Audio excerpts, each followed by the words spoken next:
טבע נאות היא חברה ייצור ושיווק נעלי נוחות. יצאו עם רפידה אנטומית, שכולה עשויה משם ומחומרים טבעיים. לקראת תחילת שנות ה-90 התחילו לייצא לעולם את נעלי נאות, ובעצם מאז הכל היסטוריה אומרים אצלנו.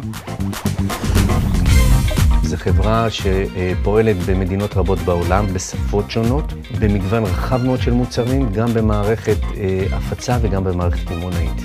טבע נאות מונה בישראל 55 חנויות, בקנדה כבר 7, בגרמניה 20, באוסטרליה 1. בעצם טבע נאות ממותג של הנהלה גם הפכה למערכת קמעונאית, דבר שחייב אותנו לחשוב בצורה אחרת.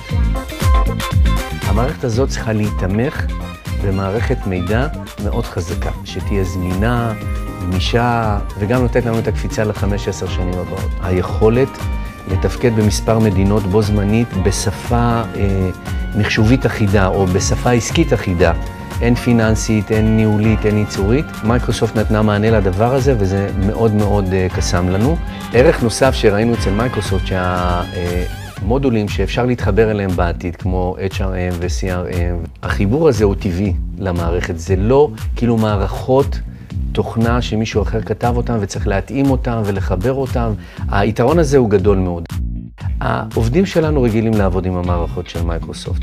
השינוי שהוא גדול מבחינתנו ברמה הארגונית, הוא בעצם יהיה קטן אצל ה-end user של הסיסטם. אם זה מהירות, גמישות, הפקת דוחות, העברת מידע אחיד לכל הגורמים, ניהול המערכת של ה-ERP בשפה אחידה בכל העולם. הדשבורד שלנו יהיה אחיד, אנחנו נדבר באותה שפה, נטוס באותה מהירות ונגיע לאותו מקום קצת יותר מהר, לא, הרבה יותר מהר ממה שחשבנו קודם.